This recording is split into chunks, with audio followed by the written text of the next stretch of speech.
Already in 1958, Ingmar Bergman spoke about the young Max von Sydow in enthusiastic terms. He told a French journalist, "Max is wonderful. You'll see that posterity will consider him as one of the greatest actors of our time." Bergman foresaw his great potential at that period when he chose him to appear in several leading roles at Malmö City Theatre in southern Sweden. Before he turned 30, von Sydow had already starred in Bergman's stage productions of The People of Värmland, Peer Gynt, and above all, The Misanthrope.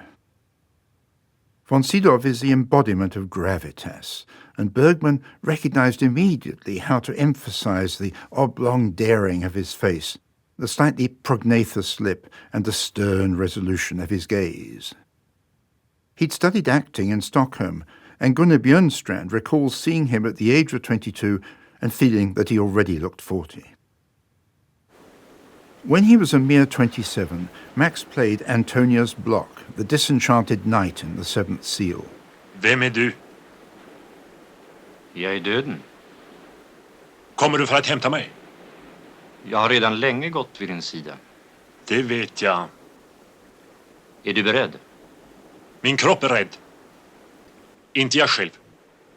No one could react with more conviction to death's sudden arrival on the shore before him. Von Sydow intones Bergman's often magniloquent dialogue without the slightest hesitation. Having met death again in the church confessional, he declares, "Detta är min hand. Jag kan röra den.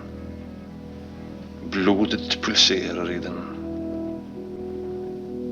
Solen står fortfarande högt på himlen. Och jag, Antonius Block, spelar schack med döden." The Knight was the prototype for two more major characters played by von Sydow during the late 50s. In The Magician, playing a 19th century entertainer, he can only cast aside his stage disguise, as it were, when alone with his wife. This is Max von Sydow speaking for Bergman, the outsider in his war against all those who do not believe in his art. Just as the knight in The Seventh Seal could not stomach the clergy of his time. Jag hatar dem. Jag hatar deras ansikten, deras kroppar, deras rörelser, deras röster. Jag är rädd också. Då blir jag maktlös.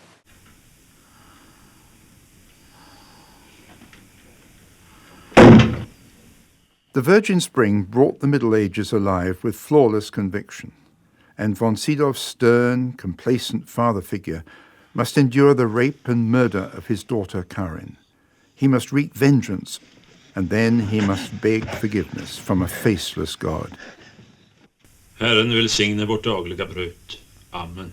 Amen. Amen. Bergman deliberately shows Max from above in the early scenes, but after the tragic death of Karin, he is viewed more and more from below, emphasizing his stature, looming over people and things in the role of an avenging lord. Gud nåde mig för det jag gjort.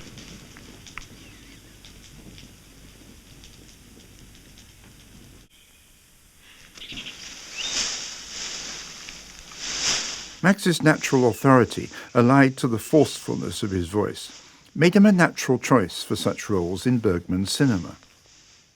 Gunnar Björnstrand was, in his way, as great an actor, but he could not dominate a scene with the power of von Sydow. Max's body language in The Virgin Spring adds a dimension to the character. His lurching gait, his physical strength in uprooting the birch tree at dawn, or hurling one of his daughter's attackers against a wall. Von Sydow has played quite normal men in Bergman's world too, from the ebullient garage owner in Wild Strawberries to the affectionate husband in Brink of Life, and even to the cuckolded doctor in The Touch. Hej då. Hej då. But he's usually ill at ease in such roles, because his physique and his manner are more suited to historical, or at the very least, heroic roles. Hälsa grabben.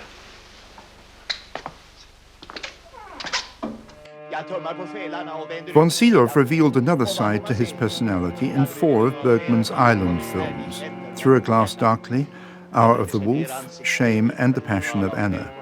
Here he is, unequivocally, Bergman's alter ego, a prey to the pressures and complexes to which the director himself was susceptible. Håll käften! Håll käften! These may be the most craven characters von Sydow has ever inhabited, but they're also the most humane and the most touching. In Through a Glass Darkly, he passes judgment with chilling control on his father-in-law, played by Gunnar Björnstrand, a novelist. Du är fullkomligt perverterad i din känslokyla. Studera förloppet, det är signifikativt. Du förstår inte. Nej, det gör jag inte. Men en sak begriper jag. Du jagar ämnen.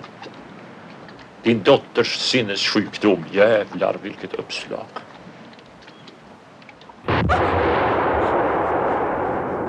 In Shame, he is at the outset sharing tender moments with his wife, played by Liv Ullmann, and yet degenerating as a character when the war overwhelms their existence.